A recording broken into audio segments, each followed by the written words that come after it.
Digital marketing నేర్చుకుని AI tools వాడుతూ డబ్బులు సంపాదించాలనుకుంటున్నారా? ఈ నెంబర్ కి కాల్ చేయండి. నమస్తే కళ్యాణ్ గారు. నమస్తే జయ గారు. 10 ఏళ్ల నుంచి ఒక అబ్బాయి తన వెంట పడుతున్నాడు. అయినా ఈ అమ్మాయి రిజెక్ట్ చేస్తోంది. రీజన్స్ ఏంటో నాకు అర్థం కాలేదు. నేను పేరెంట్స్ సైడా ఇటో అటో ఏదన్నా అయి ఉండొచ్చు అని నేను ఎక్స్పెక్ట్ చేశాను.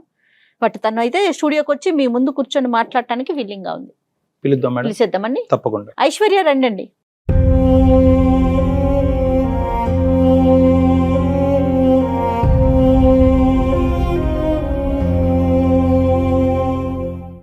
నమస్తే ఐశ్వర్య, ఎక్కడి నుంచి వచ్చారు? నేను ఖమ్మం నుంచి వచ్చానండి.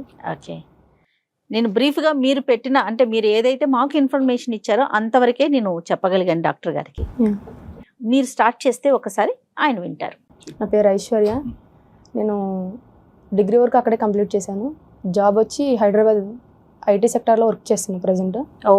అసలు నా ప్రాబ్లం ఏంటంటే, ఒక వ్యక్తి 10 సంవత్సరాల నుంచి నేను ప్రేమిస్తున్నా అని చెప్పేసి నాకు టార్చర్ చూపిస్తున్నాడు ప్రతిరోజు. నాకేమో అతనంటే ఇష్టం లేదు. అసలు నేను ఎంత చెప్పినా అర్థం చేసుకుంటలేదు. ఇంకెలా చెప్పాలి నాకు అర్థం కావట్లేదు. 10 years బట్టి ప్రేమ, కాలేజ్ నుంచి ప్రేమ, ఒకే ఊరు. రైట్. అయితే నేను తనకి ఎన్నిసార్లు ఏ విధంగా చెప్పినా తను అర్థం చేసుకుంటలేదు. ఏమంటాడు అంటే ఒక లవర్ ఏం చెయ్యాలో ప్రతిదీ చేసింది. అంటే ఇంప్రెస్ చేయడానికి గిఫ్ట్లు ఇవ్వడము, లేకపోతే మంచిగా బైక్లు వేసుకుని తిరగడము, మంచి డ్రెస్సింగ్ వేసుకోవడము, అలాగే ఎట్లా అంటే మా ఫ్రెండ్స్తో నాకు అంటే వాళ్ళ ఫ్రెండ్స్తో నా ఫ్రెండ్స్తో రిక్వెస్ట్ పెట్టుకోవడము. నాకేమో తన మీద ఎట్లాంటి ఫీలింగే లేదు అసలు. అంటే తనంటే ఇష్టమే లేదు నాకు నీ మీద ఎట్లాంటి ఇష్టం లేదు, నాకు ఇంట్రెస్ట్ లేదు ఈ విషయం మీద అని ఎంత చెప్పినా అర్థం చేసుకుంటలేదు. నాకు అతని దగ్గర నుంచి అతని నుంచి నాకు విముక్తి కావాలి. నేను మెయిన్ ఈ ప్రోగ్రామ్ రావడానికి కూడా రీజన్ అదే. నాకు టార్చర్ తప్పాలి. చెప్పించారు ఐశ్వర్య మీరు? చెప్పించానండి. అయినా కూడా నన్నే నా ఫ్రెండ్స్ నన్ను తిట్టారు. నీకేమైంది, అంత మంచి వ్యక్తి, అంత మంచిగా ఉంటాడు, బాగోడా అంటే చాలా బాగుంటాడు, నీకేం ప్రాబ్లం వచ్చింది ఆ అబ్బాయి యాక్సెప్ట్ చేయడానికి అని చెప్పేసి. అవును సార్, మీ ఫ్రెండ్స్ అనేవారు. ఓకే, అంతకు ముందు నీకు ఎవరైనా ప్రపోజ్ చేయడం ప్రీవియస్ గా ఒక క్రష్ అనేది ఉందా? లేదు సార్, అలాంటిది కూడా ఎప్పుడు లేదు. ఇదే ఫస్ట్ లవ్. ఒక అబ్బాయి నీ వెంట పట్టడం ఇదే ఫస్ట్ టైం. కంటిన్యూస్ గా 10 years పాటు కంటిన్యూస్ గా వెంట పడతాను. ఏది నువ్వు ఇన్ని సందర్భాల్లో నీకు దన్నారా బాబు అని చెప్పినా కూడా, తిట్టినా కూడా సార్, వాడు ఫోన్ చేసిన ప్రతిసారి నాకు ఒక ఎట్లా అంటే టార్చర్. ఇంకా తన దగ్గర నుంచి నేను ఎట్లా అంటే నేను చాలా నెంబర్ బ్లాక్ చేసిన తనది. అయినా కూడా కంటిన్యూగా తన దగ్గర నుంచి నాకు కాల్స్ రావడం, మెసేజ్ రావడం. ఎప్పుడైనా అంటే పాపం అబ్బాయిని చూస్తే కూడా మనకి బాధ అనిపిస్తుంది. ఈ రోజుల్లో 10 సంవత్సరాల పాటు అంత చిన్న వయసు నుంచి అంత సిన్సియర్ గా ప్రేమించే వాళ్ళని మేము చూడలేదు. అవును, ఎందుకంటే చిన్న వయసు ఇది. కానీ అడిగావా, ఏంద్ర బాబు నీకు నాలో నచ్చింది ఏంటి, నీ జీవితం నువ్వు చూసుకోవచ్చు కదా, ఏంటి నాలో ఉన్న గొప్పదనం అని అడిగావా? నేను నో అని చెప్పినా కూడా వాడు నేను నో చెప్పిన ప్రతిసారి ఇంకా ఇంట్రెస్ట్ చూపిస్తాను నా మీద. ఇంకా ఎట్లా చెప్పాలో నాకు అర్థం కావట్లేదు. వాడి సైడ్ నుంచి ఏమన్నా సైకోయిజం ఉందమ్మా, బ్లాక్ మెయిల్ గానీ అలాంటివి ఏమన్నా? అసలు అట్లాంటిది ఏం లేదు. అలాంటిది ఏం లేదు. సిన్సియర్ గా ఐశ్వర్య నువ్వంటే నాకు లవ్, నువ్వు ఎప్పుడు నాకు ఎస్ చెప్తే అప్పటి వరకు నేను వెయిట్ చేస్తాను అనేటటువంటి ప్రతిపాదనే గానీ ఎప్పుడు కూడా నేను హెరాస్ చేయడం కానీ టార్చర్ పెట్టడం కానీ ఏం లేదు. అట్లాంటిది ఏం లేదు. అంటే నో చెప్పడం అనేది అది మీ ఇష్టం, మీ పర్సనల్ గా మీ మనసుకు నచ్చిన విషయం. కానీ అసలు రీజన్ ఏంటి మీకు అతను నచ్చకపోవటానికి? అబ్బాయి గురించి చాలా ఆలోచించానండి. ఎందుకు తన మీద నాకు ఫీలింగ్ కలగట్లేదు అని ఆలోచించిన విషయం కన్నా ఈ అబ్బాయి మీదే కాదు, ఏ అబ్బాయి మీద నాకు అట్లాంటి ఫీలింగ్ లేదు.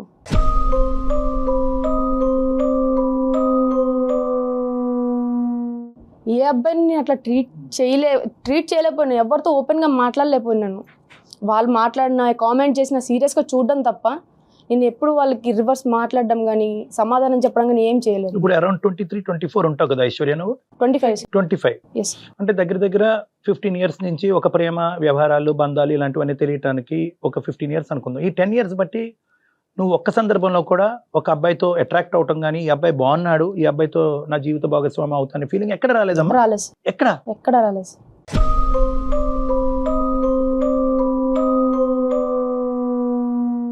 అంటే నేను ఈ అబ్బాయి విషయంలోనే ఇలా చేస్తానన్నా, లేకపోతే చెప్పినా కదా సార్, ఎవరి మీద నాకు అట్లాంటి ఫీలింగ్ రాలేదు, ఎక్కడా లేదు.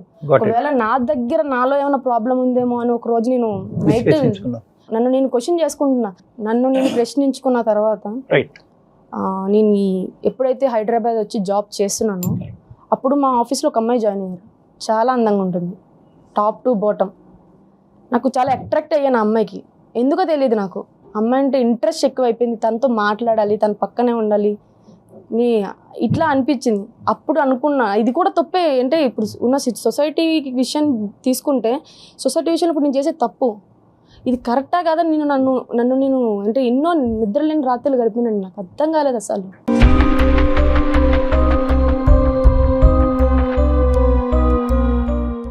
అంటే ఎట్లా చెప్పాలి అంటే తను సేమ్ జెండర్ కి అట్రాక్ట్ అవుతోంది, అంతేనా? మరి అంతేనా తను- ఐశ్వర్య? అంటే మీరు ఇప్పుడు అమ్మ ఒక ఆడపిల్ల ఇంకో ఆడపిల్ల అందంగా తయారైంది అని అనుకోవటం విచిత్రం ఏమీ లేదు. నువ్వు ఎలా అట్రాక్ట్ అవుతున్నావు అనేది ఇక్కడ ప్రధానమైనటువంటి టైప్ అంశం. Of feeling? అంటే ఇమోషనల్ గా, అంటే అందాన్ని పొగట్టము, అందాన్ని అప్రిషియేట్ చేయటం ఒక ఎత్తు అయితే కనుక ఇమోషనల్ గా ఆడపిల్లకి కనెక్ట్ అవటం, ఆ అమ్మాయిని నీ పక్కన ఉండేటట్టుగా ఊహించుకోవటం, ఆ అమ్మాయి నా పార్ట్నర్ అవుతే బాగున్నట్టుగా ఊహించుకోవటం, ఆ లెవెల్కి వెళ్తుందా అని ఆలోచన అడుగుతుంది.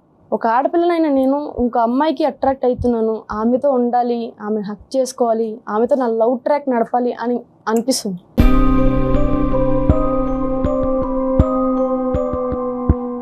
ఎందుకు అలా అనిపిస్తుంది అంటే అది నాలో ప్రాబ్లం.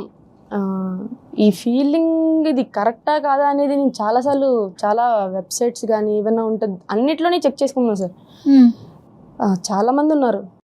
ఈ అమ్మాయి గురించి చెప్పమ్మా. ఇప్పుడు నువ్వు అందంగా కనిపించినటువంటి ఈ అమ్మాయి దగ్గరికి వెళ్ళటం కానీ మాట్లాడటం కానీ నీ యొక్క భావాన్ని ఆవిడకి ఎక్స్ప్రెస్ చేసుకోవటం ఎప్పుడైనా జరిగింది? అంటే నా వైపు నేను ఎంత చేయాలో అంత చేస్తున్నాను, వాళ్ళు ఎట్లా తీసుకుంటున్నారనే నాకు తెలియదు. కానీ నా ఫీలింగ్ అయితే నేను ఎక్స్ప్రెస్ చేయడం అయితే చేస్తున్నాను సార్. చేశారా? చేశాను సార్. ఏది ఈ అమ్మాయికి వెళ్ళి ఐ లైక్ యూ అన్నట్ట? అంటే యాజ్ ఎ ఫ్రెండ్గా ఐ లైక్ యూ అని చెప్పేసి తను కూడా చెప్పింది. నేనైతే నా ఫీలింగ్ నేను ఎలా చెప్పాలో అలాగే చెప్పాను. తను కూడా I like you as a friend అని అందా? అవును సార్. దానికి మించి ఆలోచన మీకు ఉంది అన్నది తనకు తెలియదు, మీరు ఎక్స్ప్రెస్ చేయలేదు. ఇంకా ఎక్స్ప్రెస్ అది ఫ్రెండ్షిప్ కాదు, అది రిలేషన్షిప్ వరకు మీరు ఊహించుకుంటున్నారని మీ లోపల ఉన్న భావం. అవును సార్. ఇప్పుడు చిన్నప్పటి నుంచి నువ్వు ఎదిగినటువంటి చిన్నప్పటి నుంచి పెద్ద మనిషి అయ్యి అలా పెరిగినప్పటి నుంచి కొన్ని పర్సనల్ క్వశ్చన్స్ ఇస్తుంటే చెప్పు, కష్టమైతే నో చెప్పు, నో ప్రాబ్లం. చెప్తాను సార్. అప్పుడు నిన్ను నువ్వు ఎలా ఊహించుకునేదానివి? నీ నీ నీ నీ రూపురేఖలు కానీ లేదంటే నీ యొక్క ప్రైవేట్ పార్ట్స్ కానీ ఇవి చూసుకున్నప్పుడు మీకు అది కన్వీనియంట్గా అనిపించేదా, అన్కంఫర్టబుల్గా అనిపించేదా? స్నానం చేసినప్పుడు కానీ అద్దంలో చూసుకున్నప్పుడు కానీ? అంటే నాకు ఎవరైనా మంచిగా అబ్బాయి ఒక క్లాసీ డ్రెస్ వేసుకుంటే ఆ డ్రెస్ నేను వేసుకోవాలి. చిన్నప్పుడు ఒక 8 years ఉన్నప్పుడు నా కటింగ్ కూడా నార్మల్గా బేబీ కటింగ్ అట్లా ఉండేది సార్, అబ్బాయి లాగా. ఆ గెటప్ అట్లా వేసుకోవడం, అంటే ఇంట్లో మా బ్రదర్ అలాగా ఉండేవాడు, తన బట్టలు వేసుకుని అట్లా చూసుకోవడం అద్దంలో. టాంబాయ్ అంటారు కదా, అలా ఉండాలని అనిపించేది. కానీ తల్లిదండ్రులు ఏమనేవారమ్మా, అలా వద్దు, ఆ డ్రెస్ ఏంటి తీసి అబ్బాయి డ్రెస్? తిట్టేవారు, కొట్టేవారు కూడా. కొట్టేవారు. అబ్బాయి లాగా వేసుకున్నావు, అమ్మాయి అయింది అది ఇది అని చెప్పేసి. కానీ నాకు ఇష్టం, వాళ్ళు ఉన్నప్పుడు కూడా నేను ఇంకా ఆ పద్ధతిని మార్చుకోలేదు సార్. నేనైతే అట్లా నాకు ఇష్టమైనప్పుడల్లా వేసుకోవడము. నేను స్టడీస్ అయిపోగానేనండి, ఎప్పుడైతే ప్రొఫెషనల్ ఫీల్డ్కి అడుగు పెట్టానో అప్పుడు నా గెటప్ మొత్తం నేను చేంజ్ చేసుకున్నా. ఒక అబ్బాయి లాగా, అబ్బాయి యాజ్ ఏ అబ్బాయి ఎట్లా ఉంటాడో నేను నా గెటప్ని అట్లా చేంజ్ చేసుకున్నాను. మీ ఫీలింగ్స్ చెప్పారా ఇంట్లో? చెప్పానండి, మా అమ్మగారికి చెప్పాను. ఏం చెప్పారు? వాళ్ళు ఎప్పుడు వెళ్ళినా ఏదైనా హాలిడేస్కి వెళ్ళి ఏదైనా పండగ ఇయర్లీ వన్స్ కూడా ఒక్కొక్కసారి వెళ్ళానండి. నేను ఇయర్లీ ఒకసారి వెళ్ళాను. అప్పుడు పెళ్లి టాపిక్ తీసుకొచ్చారనమాట. ఒక అబ్బాయి ఉన్నారు, ఇట్లా సంబంధం వచ్చింది, చేసుకో అని చెప్పేసి. అని నేను అన్నా, అప్పుడు నాకు పెళ్లి చేసుకునే ఆలోచన అయితే లేదు, అబ్బాయిని చేసుకునే ఆలోచన అస్సలు లేదు, నాకు ఎందుకు అమ్మాయి అంటే ఇష్టం అని చెప్పేసి చెప్తే, పిచ్చి పట్టిందా నీకేమైనా పిచ్చిదానిలా మాట్లాడుతున్నావు అని చెప్పేసి కొట్టి పడేశారన్నమాట. నా ఫీలింగ్ నేను ఎక్స్ప్రెస్ చేస్తుంటే అర్థం చేసుకునే సిచ్యువేషన్లో వాళ్ళు లేరు.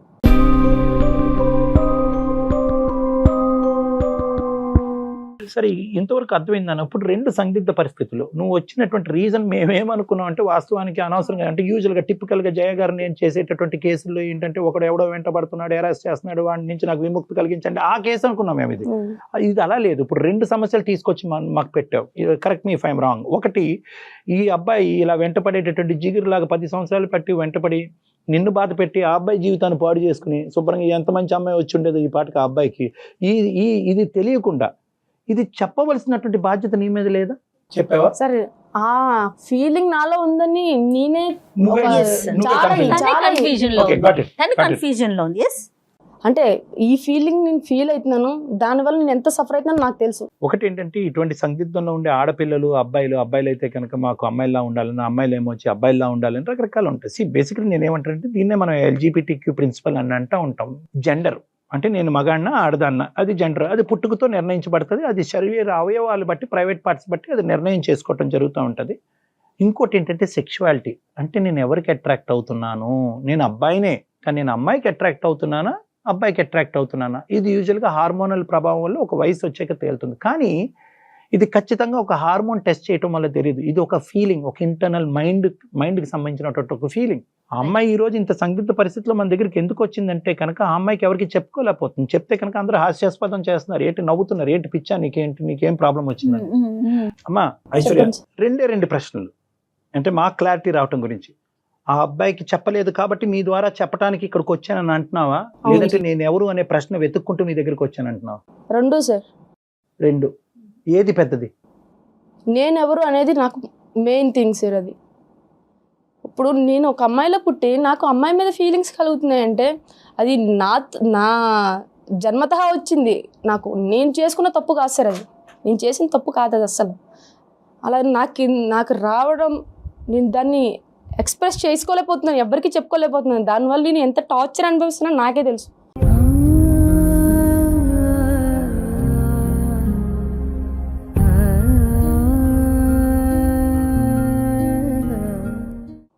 నిద్ర లేని రాత్రులు గడిచినాయి సార్.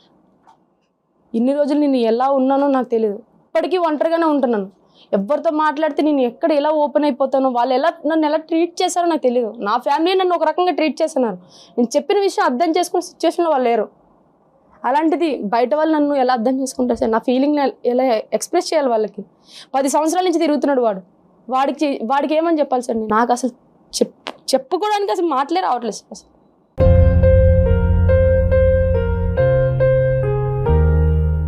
నాకున్నాయి మీరు అడిగినట్టు రెండే ఉన్నాయి సార్. నాకు వాడి దగ్గర నుంచి విముక్తి కావాలి. ఇంకోటి నేనేంటి అనేది నాకు క్లారిటీ కావాలి. దానికోసమే నేను ఈ ప్రోగ్రామ్కి వచ్చాను. వాడి దగ్గర నుంచి విముక్తి పెద్ద కష్టం కాదమ్మా. ఈ బ్రేకింగ్ న్యూస్ చెప్తే 2 నిమిషాల్లో చట్టబట్ట వేసుకుని పారిపోతాడు వాడు. అదైతే క్లియర్. అందుగురించి మాకు అనిపించేది ఏంటంటే వాడిని అనవసరంగా ట్రబుల్ చేసామేమో అని అనిపిస్తుంది. నా బాధ నేను చెప్తున్నాను, నా కడుపులో బాధ. నువ్వు చెప్పుకోలేకపోవటం అనేటటువంటిది వేరే విషయం, ఎందుకు చెప్పుకోలేకపోయినది వేరే.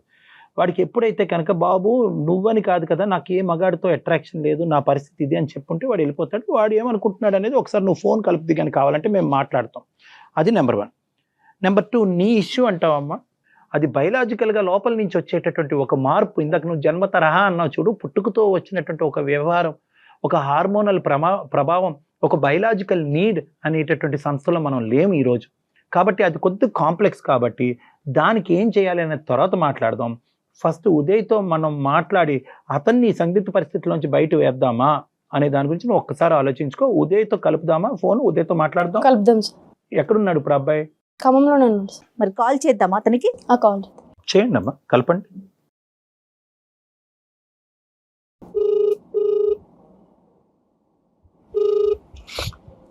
హలో ఐషు, నేనే కాల్ చేసింది. చెప్పవే ఐషు, చాలా రోజులకి. ఎక్కడ ఐషు? నేను నీకు ఒక క్లారిటీ ఇద్దామని చెప్పేసి, నీ నుంచి నాకు విముక్తి కావాలని చెప్పేసి సుమన్ టీవీలో వచ్చే అందమైన జీవితం అనే ప్రోగ్రామ్కి వచ్చాను నేను. ఐషు, ఏం మాట్లాడుతున్నావే నువ్వు? జోక్ తర్వాత కానీ ఎక్కడున్నావు చెప్పు. నేను నిజం చెప్తున్నాను, నేను ఇక్కడే ఉన్నాను. డాక్టర్ గారితో నీకు ఒక క్లారిటీ ఇప్పిద్దామని నేను కాల్ చేసిన. డాక్టర్ గారు ఉన్నారు, ఒకసారి డాక్టర్ గారితో మాట్లాడు. ఐషు ఐషు ఐషు, హలో బాబు, ఎవరు పేరు? ఉదయ్ సార్. ఉదయం సార్, చెప్పండి సార్. ఎవరు? తమ్ముడు, good morning. Good morning sir. ఎవరు? ఏంటి సంగతులు? చెప్పాలండి, మీరు ఎవరు ఇంతకి? నేను ఒక డాక్టర్ని, నా పక్కన జయ గారు ఉన్నారు, ఒక సీనియర్ యాంకర్ గారు. మేము అందమైన జీవితం అనే కార్యక్రమం నుంచి మాట్లాడుతున్నాము సార్. నిజమేనా సార్, లేకపోతే అమ్మాయి ఏమన్నా జోక్? లేదు, అమ్మాయి జోక్ వేసినా మాకు అంత ఓపిక లేదులే కానీ. చెప్పండి సార్. ఇప్పుడు మేము ఒక పని మీద చేసాం నీకు. ఓకే, పని ఇంపార్టెంట్, నేను ఎవరు అన్నది కాదు సార్. చెప్పండి. సో కొద్దిగా సీరియస్ గా ఒక 2 నిమిషాలు ఫ్రీగానే ఉన్నావా? చెప్పండి సార్, ఫ్రీగానే ఉన్నా. ఈ అమ్మాయికి నువ్వు 10 సంవత్సరాలు బట్టి వెంటబడుతున్నావు, కానీ ఆ అమ్మాయికి అటువంటి ఇంట్రెస్ట్ లేదని చెప్పి 100 సార్లు నానా రకాలుగా చెప్పి పోలీస్ స్టేషన్కి తప్ప అందరి ద్వారా నీకు చెప్పించడం జరిగినా కూడా నువ్వు అమ్మాయిని వదలట్లేదంట. ఏంటి నేను అమ్మాయిని అంటే బయట అబ్బాయిలాగా నార్మల్ గా ఏది ఒక నెల ఒక అమ్మాయిని లవ్ చేసినట్టు నేను లవ్ చేస్తే వదిలేవాడిని సార్. 14 సంవత్సరాల నుంచి సార్. 14 అంటే నాకు 14 సంవత్సరాలు ఉన్నప్పటి నుంచి ఆ అమ్మాయిని చూస్తున్నాను. ఆ అమ్మాయి బిహేవియర్ అన్ని తెలుసు. తర్వాత ఆ అమ్మాయి ఎట్లుంటది ఏంటి అనేది ఆ అమ్మాయి మనసులో లవ్ చేశాను తప్ప నేను అమ్మాయిని శారీరకంగా లవ్ చేసినట్టయితే అసలు నేను అమ్మాయిని ఎప్పుడు వదిలేసేవాను సార్. నేను ఇప్పుడు వదలమంటే ఎలా వదులుతాను సార్? ఆ అమ్మాయి మా అంటే మా పెదనంతో చెప్పిస్తాను, వాళ్ళతో చెప్పిస్తా, వీళ్ళతో చెప్పిస్తాను, నన్ను వదిలేయి నన్ను ఎందుకు రాయబడి పడుతున్నావు పిచ్చోడు అది నన్ను అంటుంది సార్. కరెక్టే ఉదయ్, నువ్వు లవ్ చేయటం కాదు కదా, అవతల వ్యక్తి నుంచి కూడా ఉండాలి కదా సేమ్. నువ్వంటే నాకు వద్దు అని మొదటి నుంచి ఈ అమ్మాయి అంటుంది. ఎక్కడ నిన్ను డైలమాలోని కన్ఫ్యూజన్ లో పెట్టలేదు. కొంత దూరం ప్రయాణం చేసిన తర్వాత నువ్వు గుడ్ బై అని చెప్పినటువంటి అమ్మాయి కాదు. నీ ప్రేమ ఎంత స్వచ్ఛమైందో ఆ అమ్మాయి ఒపీనియన్ కూడా అంత స్వచ్ఛమైంది. క్లియర్ గా ఉంది ఆ కదా. అమ్మాయి ఎక్కడ నీతో డ్రామా ఆడలేదు.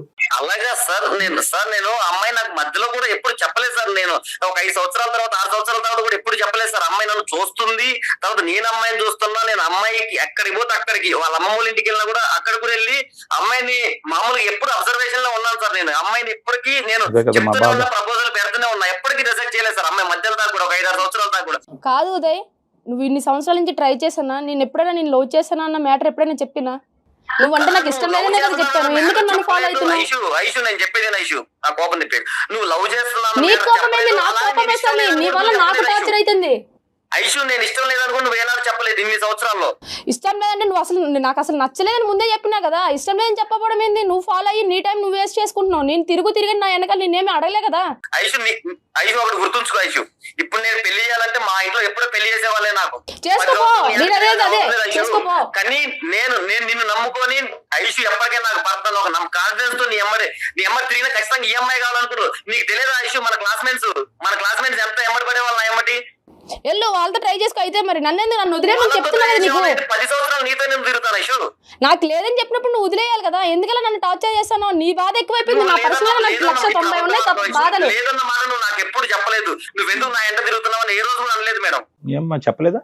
నాకు ఇష్టం లేదని చెప్పడం అంటే అదే కదా సార్. అర్థం నన్ను వేరే ఎలా తీసుకుంటారు నాకు అర్థం కావట్లేదు. కాదు ఉదయ్, ఇక్కడ ఎలా అనిపిస్తుంది అంటే కనుక ఆ అమ్మాయి నిన్ను దూరం తోసే కొద్దీ నువ్వు దగ్గర అవడానికి ప్రయత్నం చేస్తున్నట్టు అనిపిస్తుంది. ఈ అమ్మాయి సార్ ఇంకొకటి, ఈ అమ్మాయిలో నాకు బాగా నచ్చేది ఏంటంటే సార్, నేను ఇప్పుడు ఈ అమ్మాయికి లైన్ వేస్తున్నాను సార్. ఈ అమ్మాయి పర్లేదు, ఈ అమ్మాయి పడుకున్నా కూడా మళ్ళీ అర్థం చెప్పి ఈ అమ్మాయి ఏ ర్యాప్ అయితే తిరగదు. నీ ప్రేమ చాలా స్వచ్ఛమైంది, సిన్సియర్ అయినటువంటిది. కానీ ఇక్కడ ఉండేటటువంటి సమస్యలో ఇంకొక యాంగిల్ కూడా ఉంది. ఆ అమ్మాయి ఇప్పుడు వచ్చి నీకు అది చెప్పలేదు, చెప్పలేకపోయింది ఆ అమ్మాయి. ఇప్పుడు ఆ యాంగిల్ గురించి ఇప్పుడు ఆ అమ్మాయిని మేము చెప్పమంటాం. అది విన్న తర్వాత నువ్వేమంటావో ఒకసారి ఆలోచించుకో. అరే ఏం మాట్లాడుతున్నావురా? నాకున్న పర్సనల్ ప్రాబ్లం నాకు ఎక్కువ, లేకపోతే నీ ప్రాబ్లం నాకు ఎక్కువ అనుకోవాలా? నీ టార్చర్ ఎక్కువైపోయింది. నాకు నీ నుంచి విముక్తి కావాలని చెప్పేసి నేను ఈ ప్రోగ్రామ్కి వచ్చింది. ఐషు ఏదన్నా ఉంటే నువ్వు రా, పర్సనల్ మనం కూర్చొని మాట్లాడదాం. ఏంటి మాట్లాడేది? నాకు అసలు నిన్ను చూడాలంటేనే చిరాకు వస్తుంది నువ్వు చేసిన ప్రవర్తనకి. నేను ముందు నుంచే చెప్తున్నా, నాకు నచ్చలేదు, నాకు వద్దని చెప్తున్నప్పుడు నీ పని నువ్వు చూసుకో. ఎందుకలా నాకు టార్చర్ చేసిన ప్రతిరోజు ఫోన్లు, కాళ్ళు, మెసేజ్లు ఏంటి అన్ని నాకు?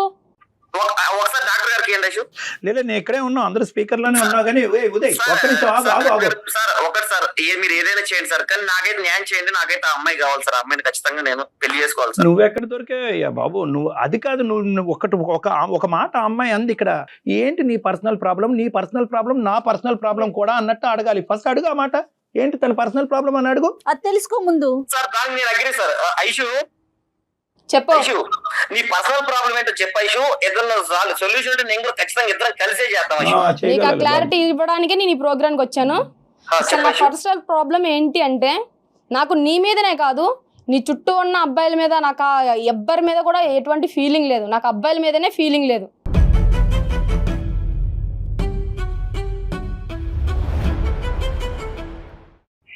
ఐషు నేను నా చెవులో పూలు పెట్టుకుని ఏం లేదు, కామెడీ చేయకు ప్లీజ్. నిజం చెప్పినప్పుడు ఏనమయ్య స్వామి, నేను జోక్ చేయట్లేదు. నా ఫీలింగ్ నేను చెప్తున్నాను. నీ ఫీలింగ్ కాదా ఐషు? అదేంటి అసలు అర్థపర్థం లేక నేను మాట్లాడుతున్నా ఐషు. డాక్టర్ గారు నేను చెప్పినా కదండి, నేను చెప్తే నమ్మరు. అందుకని మీరే వాడికి ఒక క్లారిటీ ఇస్తే నాకు ప్రశాంతంగా ఉంటది వాడి దగ్గర నుంచి. బాబు ఉదయ్ సార్, ఇప్పుడు ఆ అమ్మాయి ఒక మాట చెప్పింది, దయచేసి ఒక 2 నిమిషాలు ఆలోచించుకో. ఆ అమ్మాయి ఏమీ ఇక్కడ నాటకం ఆడట్లేదు. నువ్వు బహుశా ఏంటంటే నిన్ను తప్పించుకునేటటువంటి ప్రయత్నంలో ఆ అమ్మాయి అబ్బాయిలకి ఇంట్రెస్ట్ చూపెట్టరు అనే ఒక కొత్త నాటకం ఆడుతుంది అన్నట్టు నువ్వు అనుకుంటున్నావు. కానీ మేము ఈ కాల్ నీతో కలపక ముందే ఆ అమ్మాయితో చాలా డీటెయిల్ గా మాట్లాడాం. ఆ అమ్మాయి చూడు, నిజంగా నిన్ను వదిలించుకోవాలి అనుకుంటే కనుక ఆ అమ్మాయి రకరకాల మార్గాల్లో వెళ్ళి వదిలించుకునేది. ఈ ఒక్క మార్గం అక్కర్లేదు. సింపుల్గా వెళ్ళి షీ టీమ్స్కో పోలీసులకో ఫోన్ చేస్తే కనుక నేను లోపలేస్తారు, 4 నిన్ను కొడతారు, తొందర రకరకాల గొడవలు అయ్యి ఉండేవి. అలాంటి సబ్జెక్ట్ కాదు ఇది. దయచేసి ఇప్పటికైనా నీ కనువిప్పు కలిగి నువ్వు ఒకసారి ఆలోచించుకో, ఊహించుకో, తర్వాత నీ నిర్ణయం ఏంటి అనేది చెప్పాలి నువ్వు మాకు. ఎందుకంటే ఈ అమ్మాయి ఒక 2 నిమిషాలు వెంటనే నీ యాంగ్జైటీ తగ్గుతుంది. నేనేమంటున్నానంటే ఆ అమ్మాయి ఇప్పటి వరకు ఎప్పుడు కూడా ఒక అబ్బాయికి అట్రాక్ట్ అవ్వలేదు. ఆ అమ్మాయి అట్రాక్ట్ అయినటువంటి పరిస్థితి దాఖలాలు లేవు. అదే కోవలో ఏంటంటే నువ్వు వచ్చి నిన్ను ప్రేమిస్తున్నాను అని చెప్పి ఆ అమ్మాయి వెంటపడ్డావు.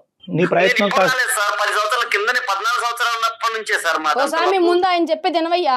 కాదు, విను ఒక్క 2 నిమిషాలు. నీ అనవసరంగా నీ టైం వృధా చేసుకుంటున్నావు, నీ భవిష్యత్తును పాడు చేసుకుంటున్నావు.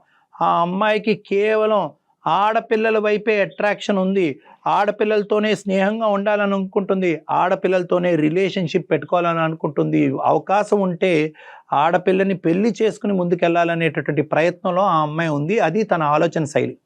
నీకు అర్థమై ఉంటుంది ఇప్పుడు ఏం చెప్పారు అనేది డాక్టర్ గారు. అది అవుతుందా లేదా? ఉదయ్ ఉన్నావా? ఉదయ్ ఆడక్కడ కళ్ళు తిరిగి పడు. ఉదయ్ సార్ ఏం జరుగుతుంది సార్ నాకేం అర్థం కాదు.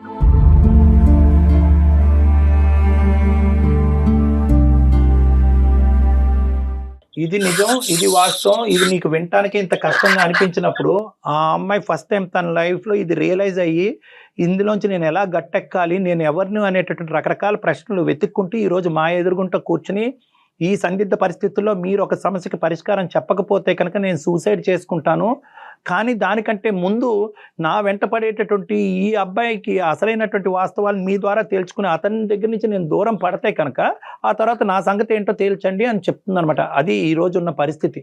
అందుకు నేను మీకు కాల్ చేశాం. ఏంటి సార్ నాకేం అర్థం కాదు. నీకేం అర్థం కాదు, చాలా టైం పడుతుంది, కాసేపు కూర్చొని ఆలోచించుకో. ఇది వాస్తవం, ఇది నిజం. ఇప్పుడు తనొక్కటి చెప్తే మిమ్మల్ని అవాయిడ్ చేస్తుంది అనుకోవచ్చు. త్రూ ఛానల్ ద్వారా, మా ద్వారా, డాక్టర్ గారి ద్వారా చెప్పిస్తోంది. ఎందుకంటే నువ్వు అర్థం చేసుకొని నీ జీవితం నువ్వు ముందుకు వెళ్ళాలనే ఒక ఉద్దేశంతోనే తను ఈ రోజు రివీల్ చేసింది. ఇప్పటి వరకు ఎక్కడ రివీల్ చేయని విషయాన్ని ఇప్పుడు రివీల్ చేసింది. 2 రోజులు 2 నెలలు 6 నెలలు లవ్ చేయలేదు మేడం. 10 సంవత్సరాలు లవ్ చేసిన.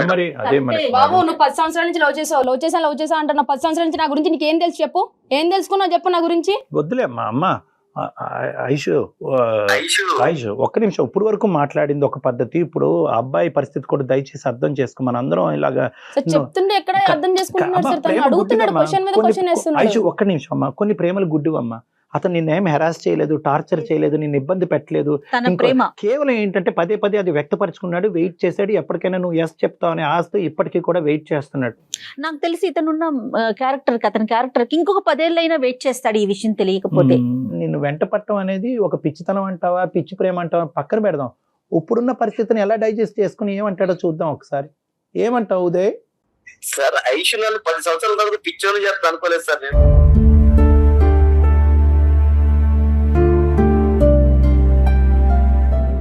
కాదు, ప్రేమించావు నాన్న, కాదనట్లేదు. ఇప్పుడు ఏం చేద్దాం చెప్పు. నేను కూడా ఐషు తెలుసా, నేను చాలా పాజిటివ్ వేస్ లో వెళ్తాను సార్. పాజిటివ్ గా ఉంటాను నేను ఐషు విషయంలో, కానీ ఎక్కడ ఏ విషయంలో పాజిటివ్ ఉండదు. కానీ ఇంత నెగిటివ్ మ్యాటర్ నాకు ఇంత లేట్ చెప్పడం వల్ల నేను చాలా కోలుకోలేకపోతున్నాను సార్. నువ్వు విన్నది నిజమే, దీని గురించి ప్రత్యేకమైన విశ్లేషణ అక్కర్లేదు. ఐషు కోసం 10 సంవత్సరాలు వెయిట్ చేశాను సార్. వెయిట్ చేసిన తర్వాత డైరెక్ట్ ఇలా బాంబు పేల్చినట్టు నాకు ఇలా సడన్ గుండె పోయిన మాట చెప్పేశాను. నువ్వు ఇష్టం లేదు ఉదయ్, నేను ఏరే అబ్బాయిని పెళ్లి చేసుకుంటానంటే నేను ఒప్పుకోపోతుంది సార్. లేదు ఉదయం మా ఇంట్లో వాళ్ళ సంబంధం చూసిన అబ్బాయిని పెళ్లి చేసుకుంటా అంటే ఒప్పుకోపోతుంది సార్. ఇదేంటి సార్ విచిత్రంగా, నేను ఇంకొక అమ్మాయిని పెళ్లి చేసుకుంటా అంటే నేను ఒప్పుకోకపోవడానికి ఏముంది సార్ ఇక్కడ, నాకేం అర్థం కావట్లేదు. అది అందరికీ కన్ఫ్యూజన్. మీరే చెప్పండి సార్, నాకు మైండ్ పనిచేయట్లేదు, ఏం చేయాలో మీరే చెప్పండి సార్. ఉదయ్ ఇక్కడ ఏంటంటే నాన్న, ఇక్కడ మేము నీకు సానుభూతి చూపెట్టడం తప్ప ఏమీ చేయలేము నాన్న. I'm sorry. ఎందుకంటే నీకు చాలా దారులు కనిపించింది ఇందులోంచి బయటపడటానికి. చాలా రకరకాలుగా అమ్మాయి చెప్పింది, నువ్వు నాకు వద్దు అని చెప్పి అప్పుడే వెళ్ళిపోయి ఉంటే కనుక నీకంటూ ఇంకో మంచి అమ్మాయి దొరుకుండేది, ఉద్యోగరీత్యా ఒక ప్రయత్నం చేసి నీ జీవితంలో నువ్వు సెటిల్ అయి ఉండేవాడు. వాల్యుబుల్, చాలా విలువైనటువంటి 10 years వేస్ట్ అయింది. అది నాకు చాలా బాధగా ఉంది. ఆ బాధ తప్ప నేను ఇంకేమీ చేయలేం. నువ్వు ఏదన్నా చేస్తే కనుక ప్లీజ్ ఆ అమ్మాయికి ఇంకో ముళ్ళులాగా నువ్వు ఉండకుండా నీ ప్రేమని ఒక మంచికే త్యాగం చేశాననేటటువంటి ఆలోచనతో, ఒక ఫ్రెండ్లీ విధానంతో ఆ అమ్మాయికి సపోర్ట్ చేసేటటువంటి విధంగా నువ్వు ముందుకు రావాలని నా విజ్ఞప్తి. ఖచ్చితంగా సార్. ఈ 10 సంవత్సరాలు నా టైం వేస్ట్ అయినా ఎలా అయినా నేను దాన్ని అన్నింటి పక్కన పెట్టి ఈ రోజు అమ్మాయి ఏదైతే చేయాలనుకుంటుందో దాన్ని ఖచ్చితంగా నేను సపోర్ట్ చేస్తాను సార్. ఈ అమ్మాయి కోరికలు ఎలాగున్నప్పుడు మనం ఏం చేయలేం సార్. ఖచ్చితంగా నేనైతే అమ్మాయికి సపోర్ట్ చేస్తాను సార్. ఐషు నా సపోర్ట్ నీకు ఎప్పటికీ ఉంటుంది ఐషు. నేను సార్ వాళ్ళ ముందు చెప్తున్నా, మన తర్వాత నేను ఇబ్బంది పెట్టే ప్రసక్తి కూడా ఏది ఉంటుంది ఐషు. ఖచ్చితంగా సపోర్ట్ చేస్తాను. Thank you Uday, thank you so much. Thank you Aishu, love you. ఇంకా లవ్ యూ అంటాడు. కాదు ఇష్యూ ఇప్పుడున్న పరిస్థితుల్లో ఒక ఇష్యూ అయితే మేము రిజాల్వ్ చేసాము. ఇప్పుడు ఏంటంటే ఎవరైతే నీకు పక్కలో బల్లం అంటారో ఏమంటారో నాకు తెలియదు కానీ కాళ్ళలో ఒక ముళ్ళు అంటారో ఆ ముళ్ళను కాస్త నీకంటూ ఒక చేదోడు వాదోడుగా ఒక సపోర్ట్ కింద ఈ అబ్బాయిని మేము తయారు చేయగలిగాము. నెంబర్ 2, ఇప్పుడు ఈ అంశం గురించి మాట్లాడితే ఇందులో 2 రకాల కేటగిరీస్ ఉంటాయి. ఓకే, ఒకటి హోమోసెక్షువాలిటీ, రెండోది బైసెక్షువాలిటీ. నాకు సేమ్ సెక్స్తోనే ఎక్కువ అనిపిస్తుంది, అంటే ఒక ఆడపిల్లకి ఆడపిల్లతోనే అబ్బాయితోనే అనిపిస్తుంది. ఈ ఒక విధంగా అంటారు. ఇది ఓన్లీ అట్రాక్షన్ వరకు.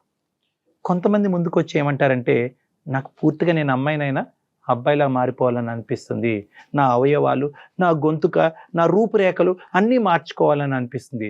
సో నాకు నువ్వు చెప్పవలసింది ఏంటంటే నీ బాడీ పార్ట్స్కి నువ్వు ఎలా అయితే ఉన్నావో అది కూడా మార్చుకోవాలనేటటువంటి తపన కోరిక నీకుందా, లేదంటే కేవలం నేను ఎలా అయితే ఉన్నానో అలాగే ఉంటాను, ఒక ఆడపిల్లలాగే ఉంటాను, కానీ ఒక ఆడపిల్ల వైపు అట్రాక్ట్ అవుతున్నాను కాబట్టి ఆడపిల్లని పెళ్లి చేసుకుంటాను, ఒక ఆడపిల్లతో శారీరక పరమైనటువంటి సుఖాన్ని ప్రయాణాన్ని కొనసాగిస్తాను అనేదా? ఈ రెండిట్లో ఏది?